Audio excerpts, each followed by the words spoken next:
Indonesia dengan lautan dan daratan yang luas memerlukan pemantauan yang dapat menjangkau setiap wilayah melalui data satelit penginderaan jauh, seperti pemantauan sumber daya alam, lingkungan, kebencanaan, tata ruang, serta pertahanan dan keamanan. Dengan disahkannya Undang-Undang Nomor 21 Tahun 2013 tentang keantariksaan, LAPAN diberi mandat untuk menyediakan data satelit penginderaan jauh berbagai resolusi bagi instansi pemerintah, perguruan tinggi, dan swasta dengan lisensi pemerintah Republik Indonesia. Dalam mewujudkannya, LAPAN didukung oleh 3 stasiun bumi penginderaan jauh, diantaranya Stasiun Bumi Parepare, Stasiun Bumi Rumpin, dan Stasiun Bumi Pekayon. Mengacu pada Rencana Strategis Deputi Bidang Penginderaan Jauh LAPAN periode 2015 hingga 2019, beberapa program utama yang dilaksanakan yaitu pengembangan Bank Data Penginderaan Jauh Nasional atau BDPJN dan pengembangan Sistem Pemantauan Bumi Nasional atau SPBN. Untuk meningkatkan pelayanan data, LAPAN menyediakan katalog Indraja dan pada tahun 2019, LAPAN meluncurkan SpaceMap, yaitu sistem penyajian data penginderaan jauh yang cepat, mudah, aman, dan populer. Selain itu, LAPAN juga membuat aplikasi LAPAN Fire Hotspot yang menyediakan informasi titik panas secara aktual dan mudah diakses oleh pengguna. Dalam penyediaan informasi pemanfaatan penginderaan jauh berbasis digital, LAPAN membangun sistem pemantauan bumi nasional berbasis Android yang disebut si Pandora. Dari tahun 2015 hingga tahun 2019, terjadi peningkatan layanan data dan informasi dari berbagai sektor dan pengguna. Dalam rangka pemanfaatan data satelit penginderaan jauh secara nasional, LAPAN berkoordinasi dengan berbagai kementerian atau lembaga dan pemerintah daerah. Tahun 2018, LAPAN turut serta dalam dukungan data satelit penginderaan jauh untuk program 1 peta daerah irigasi dan sawah beririgasi pada 14 lumbung padi nasional dan program luas bahan baku sawah nasional untuk 16 provinsi. Tahun 2019, LAPAN berkontribusi dalam rangka rekonsiliasi perkebunan kelapa sawit nasional.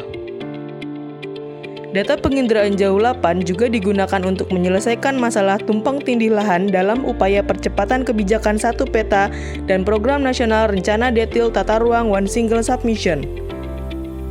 LAPAN juga turut berkontribusi dalam memberikan informasi tanggap darurat bencana seperti banjir, longsor, kebakaran hutan, tsunami, gempa bumi, gunung api, dan lain-lain. Melalui kegiatan penginderaan jauh LAPAN, penghematan anggaran negara yang diperoleh dari hasil distribusi data citra resolusi tinggi dan resolusi sangat tinggi mengalami peningkatan yang signifikan dari tahun ke tahun. Sejak tahun 2015 hingga 2019, kegiatan penginderaan jauh selalu memperoleh capaian indikator kinerja utama lebih dari 100% untuk masing-masing indikator kinerja utama. Dalam mewujudkan visi Deputi Bidang Penginderaan Jauh LAPAN, dirumuskan sasaran program, indikator kinerja sasaran program, dan target Deputi Bidang Penginderaan Jauh tahun 2020 hingga 2024. Adanya penguatan BDPJN dan SPBN mendukung program utama Deputi Bidang Penginderaan Jauh LAPAN.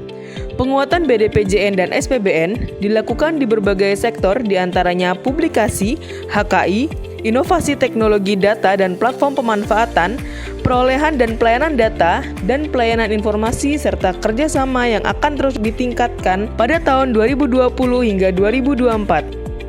LAPAN mendapatkan amanat sebagai Koordinator Prioritas Riset Nasional di bidang penginderaan jauh untuk kawasan konservasi, pencegahan pencemaran, kebencanaan, dan pemanfaatan sumber daya alam. Untuk mendukung kegiatan tersebut, LAPAN membangun Platipus, sistem yang terintegrasi antara penerima dan pengolah data, serta diseminasi informasi di setiap instansi atau pengguna. Kegiatan penginderaan jauh LAPAN mendukung pemerintah Indonesia dalam mewujudkan 6 tujuan pembangunan berkelanjutan. Di masa pandemi COVID-19, LAPAN berupaya untuk mengembangkan suatu sistem pemantauan potensi resiko penyebaran COVID-19 dengan berbasis data satelit penginderaan jauh dan sistem informasi geospasial yang diberi nama dengan LAPAN Hub COVID-19. Pada tahun 2017, Pustek Data dan Pusfat Jalapan telah ditetapkan sebagai pusat unggulan Iptek oleh Kemenristek Dikti. Untuk menjamin kualitas layanan, Pustek Data dan Pusfat Jalapan telah meraih sertifikasi ISO 9001, ISO 27001, KENAP, predikat wilayah bebas dari korupsi, dan saat ini sedang menuju predikat wilayah birokrasi bersih melayani. Di tahun 2020, Lapan meraih medali perunggu dalam penghargaan Bumandala Ariti untuk simpul jaringan terbaik, nominasi Top 99 Sinovic untuk inovasi layanan ZPPI, terpilihnya informasi ZPPI dalam ajang penghargaan tingkat internasional UNPSA 2021, dan anugerah hak kekayaan intelektual produktif dan berkualitas untuk ZPPI. Dengan sejumlah penghargaan tersebut, kami, Deputi Bidang Penginderaan Jauh, masih akan terus berinovasi untuk menjadi yang lebih baik lagi.